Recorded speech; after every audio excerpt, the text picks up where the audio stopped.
What's up, everybody? Welcome back to the Tomatolito Boxing Show. And this is the recap episode to Teofimo and Jermaine Ortiz, the show that was.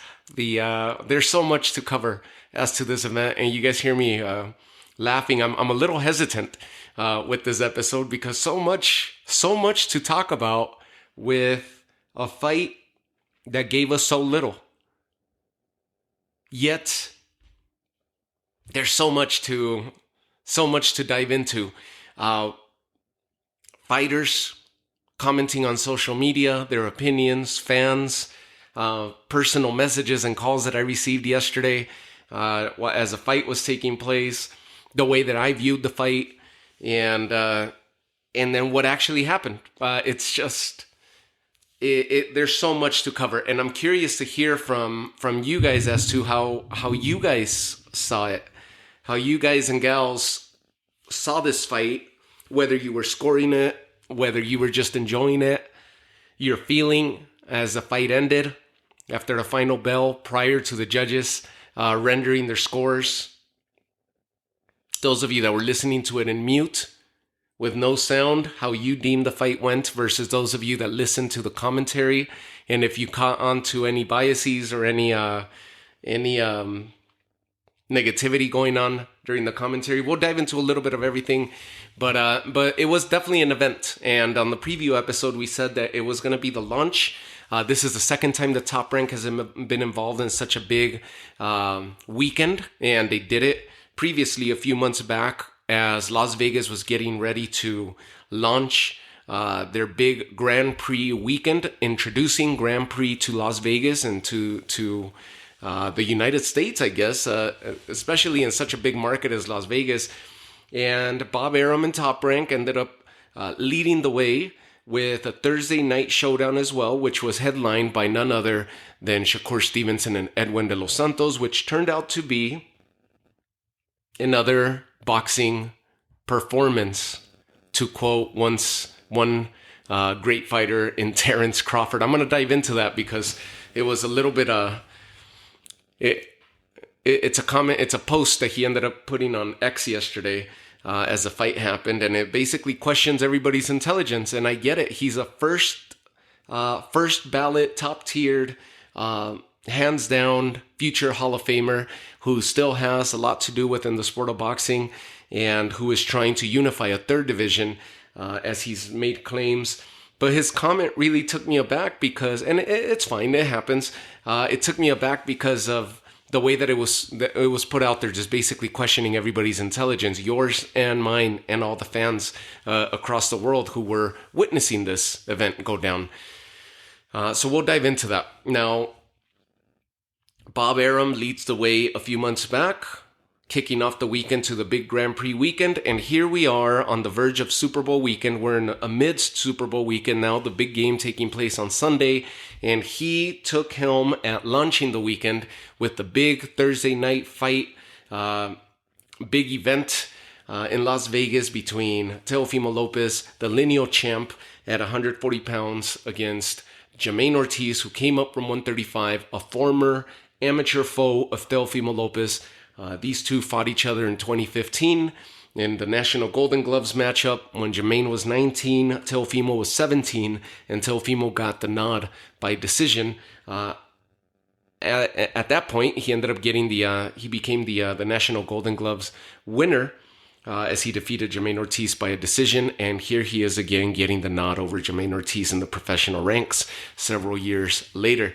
So, yes, we know it, Teofimo Lopez walked away with the decision victory. A lot of questions, a lot of negative remarks, a lot of positive remarks, but there were definitely a lot of comments and opinions. The immediate ones are always the corruption, the robbery. But if we dive in and look at this a little bit deeper, there's definitely going to be something to give you something to give you some food for thought for you to think about. And I'll dive into that. The main event took place, and Teofimo Lopez walks out similar to something that we would witness Israel Adesanya do in the UFC. dancing with with performers surrounding him. This is not Eminem walking out Terrence Crawford, but there was a whole showman performance, a whole circus style performance, paying homage to the movie, The Greatest Showman. They walk out. It's a circus style entrance, and it took a while for him to put out to get to the ring, but he finally made it. When he first arrived to the arena, of course, people started posting that because he arrived in a Rolls Royce and exited the Rolls Royce dressed in a Deadpool, the Marvel character Deadpool outfit. Maskless, of course, but he was dressed in the Deadpool outfit. And then he ends up putting the performance, walking into the ring. And then we get to the actual fight itself. And that's where everything starts derailing for the big event that was supposed to be. Now, when you start diving into this, well, we get contrasting styles that will complement one another when you have a fighter who is strategic versus one who is more of a brawler, or you have a counterpuncher versus somebody who is an aggressor, a hunter versus a defensive style fighter. Opposing styles tend to complement each other very well in the ring because one has to impose their style on the other. This was a case that was so tricky for us. And in the preview episode, those of you that heard it and those of you that didn't, go back and check it out. And you could pause this right now, go back and check it out, see what you think of how I was calling the fight, and then come back. The way that I was saying it, or I'll just tell you right now, just stay tuned. I saw this as there potentially being multiple knockdowns, that there was going to be bloodshed, just because of how fast these fighters are. How fast they are at getting their punches off. Their reactionary gap is top tiered, and how quick they're able to counter and beat the other to the punch. This is the trajectory that has made them successful to date. I was leaning towards Teofimo by way of creativity. The unorthodox approach of Teofimo Lopez is creativity in the sense that he's able to land punches from odd angles, land punches in between timing. He's very good at landing in between rhythm, which often disrupts the pace and the rhythm and imposes his style on his opponents. And I saw that experience as being the difference maker in this fight over Jermaine Ortiz. A Jermaine Ortiz who tends to throw very good combinations, releases in fast succession, has very good footwork, and will catch you off guard and off rhythm while you're on the reset or on your way in. Well, that latter part that I'm pointing out, he did do. And we know that Teofimo tends to struggle a little bit on his front foot because he tends to expose himself. But he's very good lateral and he's very good in and out. But when he just comes forward, which is opposite of the flaw that the majority of boxers tend to have, which is fighting on their back foot.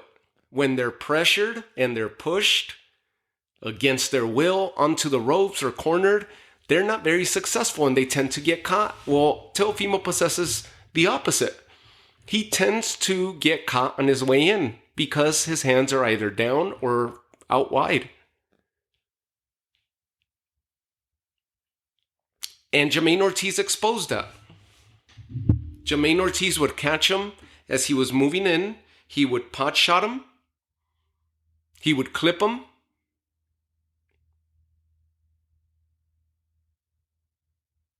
And he would begin to impose his style, and he set the rhythm from the opening bell that he wanted this to be a traditional boxing matchup. It was a scoring nightmare, to say the least. So I stayed away from scoring it. I just wanted to enjoy the fight for what it was.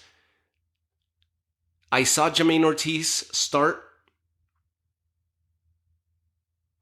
and implement his style, to which I thought I was under the impression that he was going to build up as the fight progressed. But he didn't. The way he started from the opening bell, from the very first second, is how he finished the fight. Credit to him, to Jermaine Ortiz for not getting off the game plan. That's the game plan that him and his team came up with. He did not abandon it. He stayed true to it from opening bell, from the first second to the very last second of the fight. He got on his bicycle, he moved, he popped. His stick and move was not your traditional stick and move. His stick and move was more of not willing to engage, not willing to mix it up. I understand the comments of hit and don't get hit. I understand that old adage. I understand the tradition of boxing, hit and don't get hit. Mayweather made it famous. Sugar Ray Robinson, Sugar Ray Leonard, Pernell Whitaker. I understand that. Muhammad Ali. Completely understand and respect that. This is not what we saw. In the end, we saw, as uneducated as we may be called, as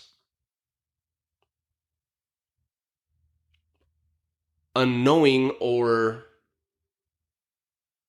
I guess uneducated is probably the best way. Because when people get defensive on social media or even in personal conversations, when people get defensive and you have people expressing their opinions, the first thing that happens is that people that are actively involved in the sports, meaning fighters or boxers per se, and I'm fixing these words because I'm going to address a post that's the one that I mentioned at the beginning.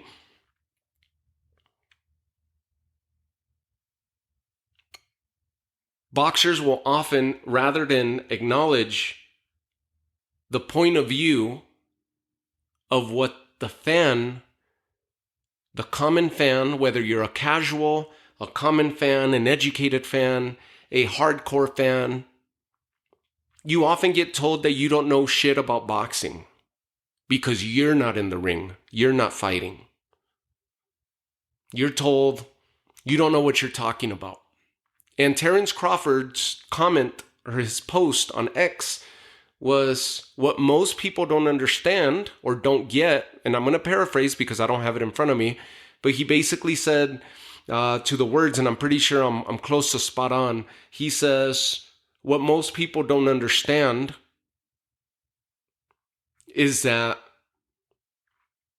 about this game, is that this is boxing, not fighting. And he sends that out in appreciation of what Jermaine Ortiz was doing, en route to critique people's intelligence and education on the sport of boxing. The fans that pay the money, the fans that make these boxers who they are by backing them, the very same fans that have a vast array, and this show is proof that those of you that listen to me are either very educated or we have a vast array of crowd that listens to this show. And we are fans. Whether some of you are casual, some of us are a little bit more dedicated, it doesn't matter. We all have an opinion. And some of us have some things that we like about the sport and that attracts us to the sport, some styles that we appreciate more when we watch the sport than others.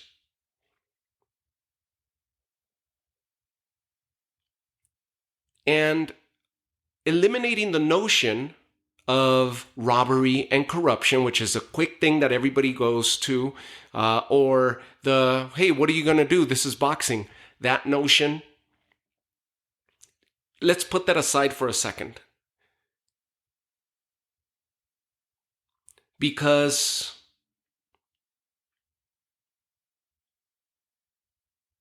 you have to acknowledge that there is certain biases that exist. And if you don't think they do, start researching some of these decisions rendered by these judges, and start researching these judges, a lot of these referees who happen to also judge fights, and start going back and keeping these comments accountable, holding them accountable, because these very same fighters and very same people, channels, commentators, podcasts, some that have very big followings, will call someone a chicken, and then the very next fight or a few fights down the road, when another fighter who they're not so big on happens to perform in a similar fashion, they call them, they say they're running. And then we'll move forward to a few more fights, and then a fighter that they're big on and that they're fans of, who performs similarly, they'll call masterful.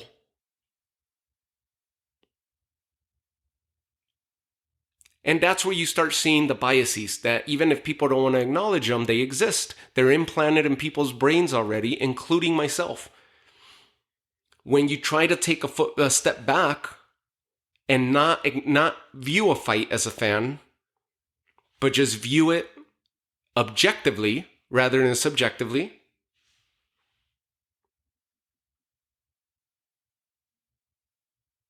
you will really appreciate, and that's why I was saying the people that watch the fight in mute versus the people that listen to the commentary, you'll often get a whole different fight and a whole different aspect of the fight and judge the fight for yourself differently than if you're listening to the commentary and your brain is starting to sway in one way versus the other. And if you do that, and you hit the mute button, and you score a fight yourself, and you end up coming along with a score that favors a fighter who is not the more popular or not the favorite to win, then you will be told that you don't know shit about boxing, that you don't know what you're talking about, that you're blind. And that's crazy. The whole purpose of the show is by a fan for the fans, but it's not just for clout. It's not just chasing headlines and fame. I have no promotional backing, no sponsors. This is just for us. It's our sport. It's venting and expressing our opinions and sharing our opinions about the sport that we love and adore so much.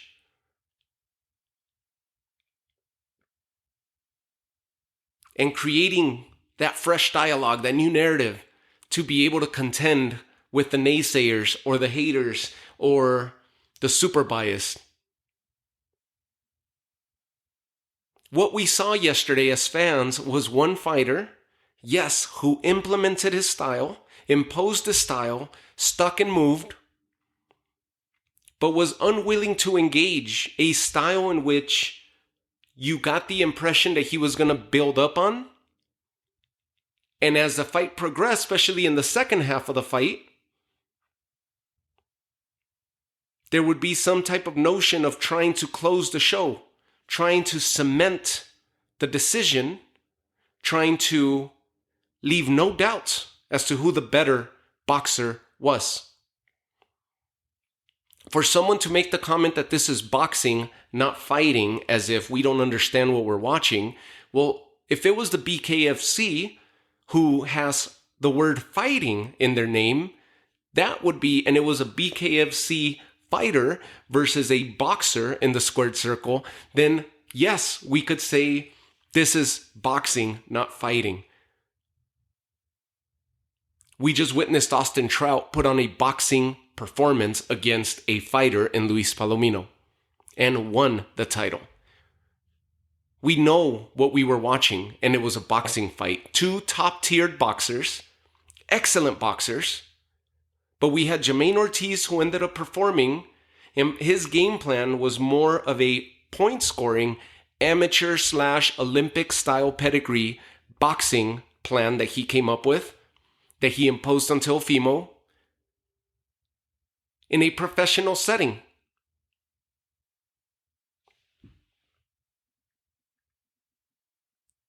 And Teofimo is the champion of the 140-pound division in professional boxing. This was a professional boxing matchup, and those styles don't always translate, especially when you have veteran judges. What else can we look at as far as biases that exist? Well, let's see how these judges scored other fighters' fights who fight similarly to that of Jamaine Ortiz. We would have to start doing research, and I'm going to do my part and do research and see if I could put this on one of the upcoming episodes as to the 3 judges that were there present,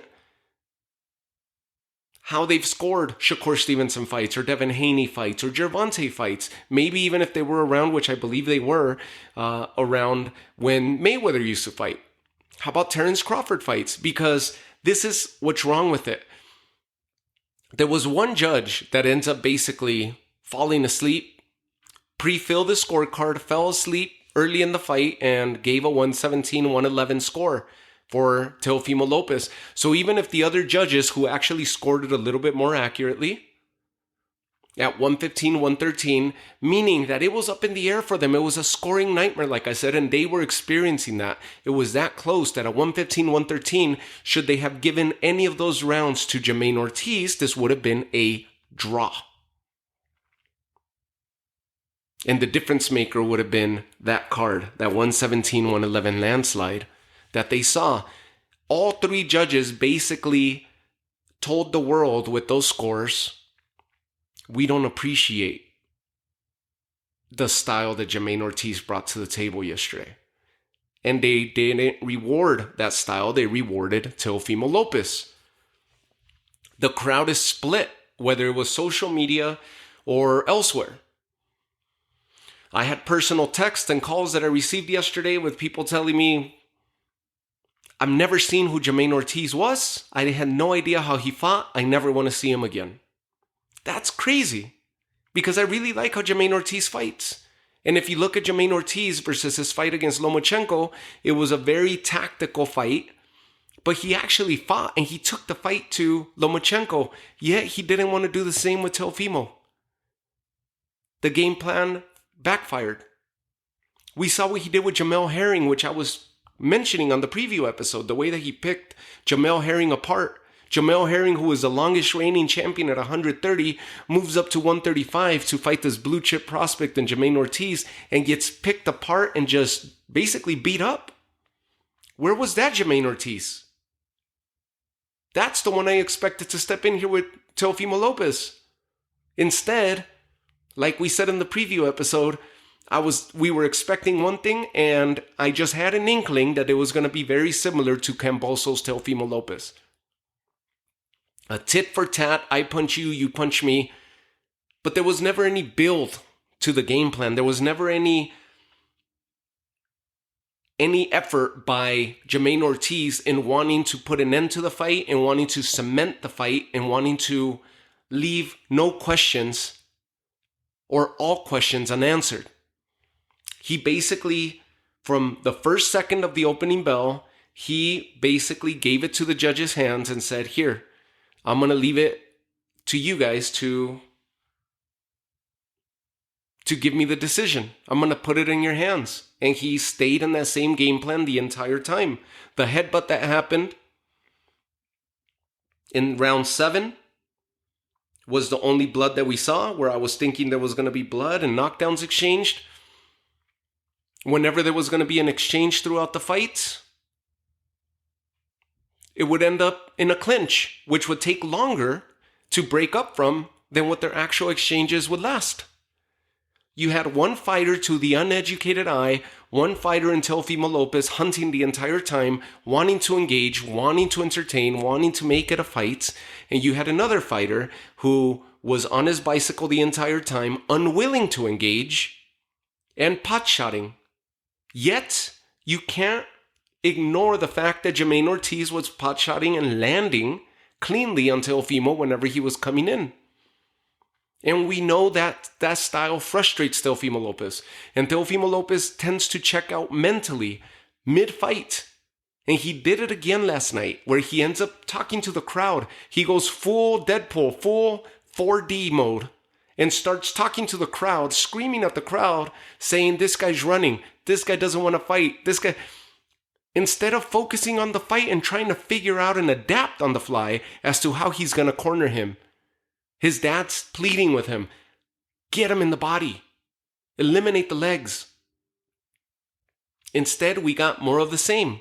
One fighter hunting, and not until about the 12th round when Teofimo actually opened the round by lunging forward and catching Jamaine Ortiz with some really good punches, a really good right hand, Superman-style punch, and then he started hunting after him, just buckling down, biting down on his mouth guard, and just going in for the kill, to which Jamaine Ortiz continued to run.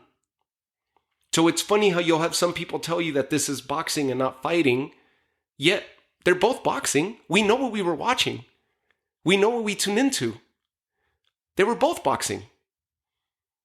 But if you're referring to traditional style boxing pedigree, well, hell, for a Terence Crawford to post that, who is unorthodox himself, who is very creative and very athletic in the ring, very savvy as far as his ring IQ, when he boxed a true high-level pedigree boxer in Yuri Ortiz Gamboa, the Cuban fighter, who tends to fight like Jamaine Ortiz, or at least early in his career and in his amateur days would fight like Jamaine Ortiz with the stick and move. That's the Cuban pedigree. A style that gave Terence Crawford in that fight headaches. But Terence Crawford, with his ring IQ and his savvy, figured it out, adapted late in the fight, changed stances, and ends up taking the fight to Yuri Ortiz Gamboa, switching momentum to his favor. That was boxing versus fighting. And Terence Crawford took the fight to Yuri Ortiz, figured out what he was doing, adapted late in the fight, and managed to take the fight or outpoint Yuri Ortiz Gamboa. We know what we were watching. Yet the question of what the fan is seeing is the disrespect. It's the insult hidden within that post. Yes, you're not always going to get a brawl, but even if you get a Marcos Maldana, or the last time that we witnessed in the ring a Lopez versus Ortiz, which was Josecito Lopez years ago against Victor Ortiz, where Josecito Lopez was more of the boxer versus Ortiz, who was a boxer brawler. And what happened when they came together? Well, amidst the many exchanges that they had, Josecito Lopez got the best of him and breaks Ortiz's jaw. That was the last Lopez-Ortiz fight that I could remember that came to mind. And here we go with another Lopez-Ortiz, Teofimo Jamaine, and it was nowhere near that. This new style, this new tactical, strategic style, white stands, tit for tat, it's crazy because these are two styles that rather than complementing one another, they basically canceled one another. And this was the end result, what we witnessed yesterday. When Jamaine Ortiz fought Lomachenko, he actually took the fight to him.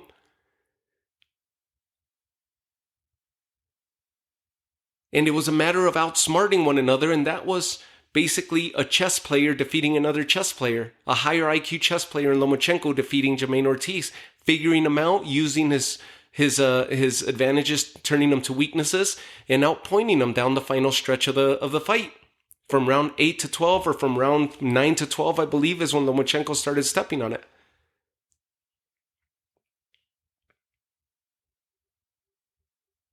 Just to give you an idea how crazy these comments are of robbery and corruption, these fighters and the comments, and it's not just Terence Crawford, right? Terence Crawford's a legend, and I'm a nobody right now. So it's just the fact that comment really rubbed me the wrong way, him posting that. But he's a legend. He's obviously within his right of saying anything, and I'm within my right of disputing that. Now, the crowd was split throughout social media. People saying you can't If you're going to take the belt, you have to take the belt from the champion. You have to take the fight to him. Others saying you can't just run the entire time and expect to win the fight. And to go back to the beginning of the fight when I was expressing myself about biases that exist, well, the judges themselves have to have biases, because if we go back and look at these judges, how they would judge a Triple G fight with the expectation that there's going to be knockdowns, there's going to be power punches, there's going to be exchanges, or a Canelo fight where it's going to be somewhat tactical, more of a counter-punching style fight, depending on who his opponent is, versus this, what we saw yesterday, or this same crew who happened to judge Conor Benn and Peter Dobson a week ago. Well, Jermaine Ortiz landed 80 punches. So all that work, all that running around, all the moving around, the sticking and moving, all this and that. And this is the beautiful exhibition, beautiful boxing. I get it. The people that are claiming that, hey, you don't know shit about boxing, you don't know anything because this was a beautiful boxing exhibition. All that work, all that we witnessed yesterday for a 2-punch advantage, 80 to 78 was the final punch stats. That's all that for Jermaine Ortiz to come up with 2 punches over Teofimo Lopez. You basically had the judges tell you, we don't appreciate what you did in there. And they gave the decision to Teofimo. And I really feel that the last 2 rounds, definitely the 12th round, was a solid round for Teofimo. And that's what ended up giving him that nod with those 2 judges. Now, the people that say, and going back to this comment of this is boxing, not fighting, well, let's just go back to a week ago, because this same 3 judges were judging Conor Benn and Peter Dobson. A fight in which it was fairly one-sided. It was judged that way. It was scored that way by these 3 judges in the favor of Conor Benn, who unleashed his entire arsenal and threw everything but the kitchen sink at Peter Dobson. And Peter Dobson, who stood there as a boxer, and you could say, make the argument for Conor Benn that he showed up to fight and seeked and hunted after Peter Dobson, yet Peter Dobson had success in that fight multiple times.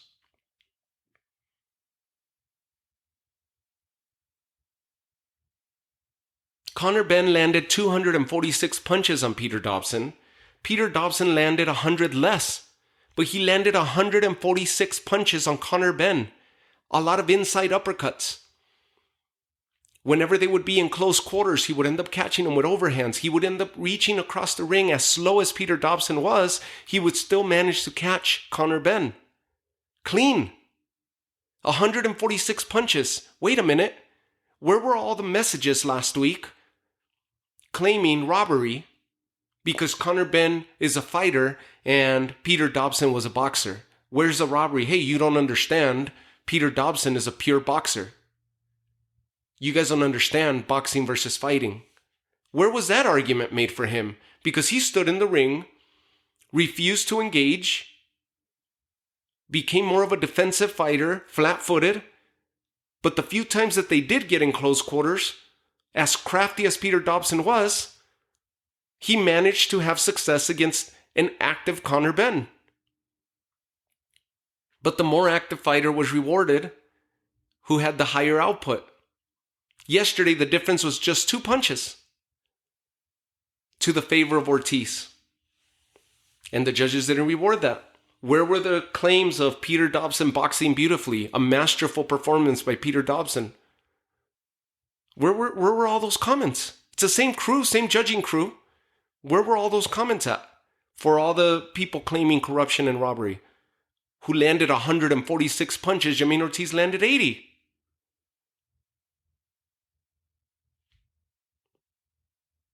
That's where I'm saying there's always these biases and expectations. When Jermell Charlo fought Canelo last year, he was trying to box Canelo, and Canelo outpowered him. His punching power was too much, and he countered Charlo very well, and when he pressed Charlo, he couldn't handle the power. And people end up calling Jermell Charlo trash, who went up 2 divisions challenging the monster that is Canelo. When Erislandy Lara years ago fought Canelo Alvarez, Erislandy Lara did the same performance Jermaine Ortiz put on yesterday. Canelo got rewarded. And people said robbery. But Canelo took the fight to him, and Erislandy Lara was refusing. Yet the Canelo hater said, boxing exhibition. When Mayweather would do this, masterful performance. And even then, I would argue in the favor of Mayweather, because as frustrating as those fights were to watch later in his career, in the latter part of his career, he was still traditional to stick and move. And even if there was only 10 punches thrown in a round, Mayweather would end up landing 6 or 7 of them. The majority of the punches.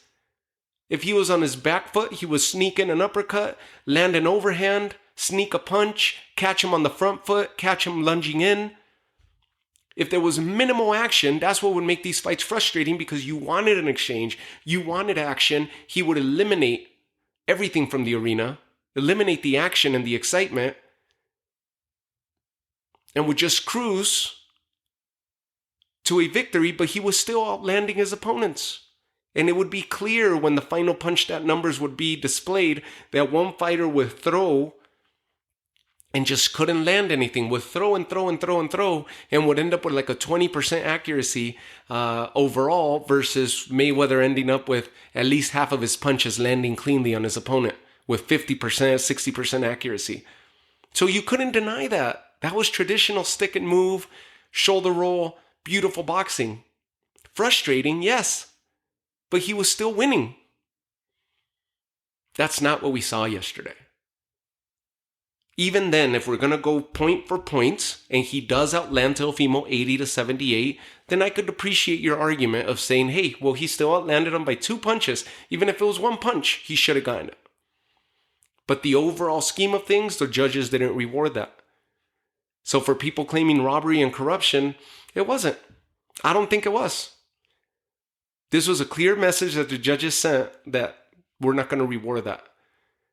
Evident by a week ago that they ended up going with the fighter who just threw everything at the other. Even though Dobson did more than what Jermaine Ortiz did yesterday, or Teofimo for that matter. So here's the positives that we walk away with. Hopefully Jermaine Ortiz eliminates this game plan and goes back to how he fought Lomachenko, how he fought Jamel Herring, how he fought Joseph Adorno. And for Teofimo, he retains the titles. And the big news that came out today, earlier, prior to me recording this episode, were that Ryan Garcia and Devin Haney have secured the fight for April 20th. So Devin Haney, who just lifted the title from Prograis, will be defending against Ryan Garcia. The division is in full motion. Devin Haney, Ryan Garcia, April 20th, WBC title on the line. Rolly Romero, Pitbull Cruz, WBA title on the line, March 30th. Teofimo just defended his titles. Subriel Matias in talks against up-and-coming title contender and someone who's highly touted within the 140-pound ranks in Liam Perro. Those conversations seem to be going, negotiations ongoing there. So the division is in full motion. Really, really cool to see. Keyshawn Davis, successful against Jose Pedraza. A lot of questions there. And Keyshawn Davis put everything to rest. And Keyshawn Davis did not look like the young fighter overcoming the obstacle and a veteran fighter, but he looked like the veteran in there. He experienced everything against Jose Pedraza. The veteran threw everything at him, which gave problems to Keyshawn Davis early in the round, in the first 2 rounds, and then Keyshawn took over. And he looked every bit of experienced in there, and every bit of his performance said he has arrived. He belongs And he needs to be in a title fight, and he will more than likely be a champion sometime soon. He ended up calling out, saying that he'll move up to 140 to challenge Teofimo. And they had an exchange in words going back and forth. Who knows if that'll happen? Teofimo said, nope, it won't happen. Get a title first, just like Lomachenko told Teofimo to do. And Keyshawn Davis said, if Teofimo doesn't give me the fight, then I want to fight Emmanuel Navarrete, the Vaquero, who is going to be fighting Baranchyk for the WBA title at 135. Nonetheless, he's still a champ at 130. So that's really interesting. And if he takes on Navarrete and Navarrete is successful over Baranchyk with the WBA and gains the WBO title, then you know we're going to have Keyshawn Davis and Emmanuel Navarrete. What a hell of a fight. And to close on another positive, Abdullah Mason, holy crap. The second round stoppage, his performance, second to none, as blue chip as you could get. And I'm a fan. I'm a huge fan of Abdullah Mason. I had seen him before, just more so with the side eye. Hadn't really paid too much attention to him because most of these fighters that have a lot of noise behind them tend to look really good against lesser opposition. But he's continuously being brought up against decent opposition. They're matching him perfectly.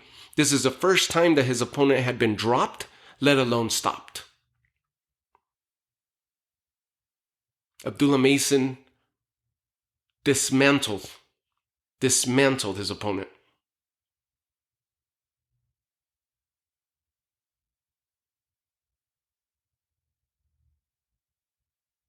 Crazy night. A lot of stories that came about. And of course, today was the Ryan Garcia, Devin Haney. I am super excited to see where boxing goes, and the announcements keep coming and the big fights continue to be made. And with that said, well, a lot to take from yesterday. The crowd is split, whether it was a robbery, whether the rightful person won, the people making their case for Teofimo, the others making their case for Jamaine Ortiz, the others making their case against fans not understanding what they're watching. The crowd booed, the crowd cheered. It was an eventful night. And the Showman Returns was billed just properly because he put on a show, and a performative show leading to the fight. And then the fight again did not deliver, at least to our expectations. Nonetheless, a lot of drama ensued because of the way the fight played out. Craziness all around. And I hope I did you guys right with this recap episode, because there's so much to talk about. I'll do my part. I'm gonna go back and look at the judges. If you guys give me your word that you're gonna do your part, I'm gonna look at what other fights these judges ended up taking part in, aside from the Conor Ben Dobson fight that we discussed. But fights that they may have judged against similar styles where they would have contradicted themselves, because they basically sent the message loud and clear that they don't appreciate that. They're not gonna score that, and those biases have to exist when they step into the ring. And it exists to everybody. All of us have that.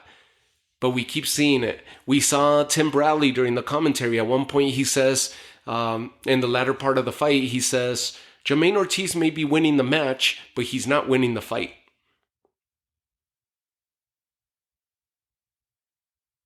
And you can make whatever you want of that. In the end, he says, yep, I saw Jamaine Ortiz win the fight. To me, I took it as if he may be up in points at that time. I think it was the 8th or 9th round when he says that, maybe a little bit later. But he wasn't winning the fight overall, meaning somewhat of like the Ngannou Fury is kind of how I took it, where, yes, maybe Fury ended up outscoring Ngannou, but the real winner of the night was Ngannou after he dropped Fury in his boxing debut. He won the crowd. He won the noise. He won the night, even though Fury came away with the decision. That was kind of how I took Tim Bradley's comment. I don't know what to make of it, or maybe he thought Jamaine Ortiz was down, and then in the end he changes his mind, or in the end he judged several rounds for Jamaine Ortiz and ended up deeming that he felt Ortiz won. But this was all the makings of styles make fights, and these two similar styles did not make for a very visually enjoyable fight. It was very confusing. It was a scoring nightmare. And nonetheless, it's done. It's over. It's behind us. Teofimo retains his titles, and let's hope that we get him into another big fight, a big name fight.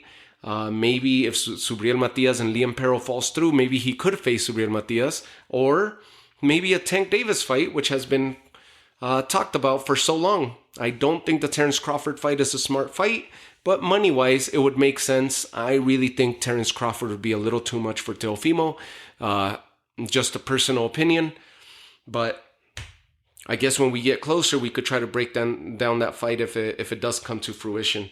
Nonetheless, I leave you guys with this, a lengthy, long episode. Congrats, Abdullah Mason. Congrats, Keyshawn Davis, who has arrived and is a top dog at 135. And congrats to Teofimo Lopez, who has retained his titles and cemented himself as a big name and a big draw in the 140-pound division and in boxing overall. So I leave you guys with that. Thank you guys again for tuning in, and I can't wait to hear from you guys. Remember, when you guys see the post on Instagram, on my Instagram page, those of you that don't follow it, go on there, start following, so you guys could be up to date. When I post something on there, you just go up to the bio, go up to the link in the bio, and you'll be able to catch the episode from there. And those of you that already have me on Spotify and iTunes and Apple Podcasts, Google Podcasts, hey, keep listening. Keep sharing. I appreciate you guys. Have yourselves a great night. And if I don't talk to you guys between now and the Super Bowl, then enjoy the Super Bowl. For those of you that are big football fans, if not, enjoy your weekend. Stay safe, stay warm, and we'll talk soon. Take care.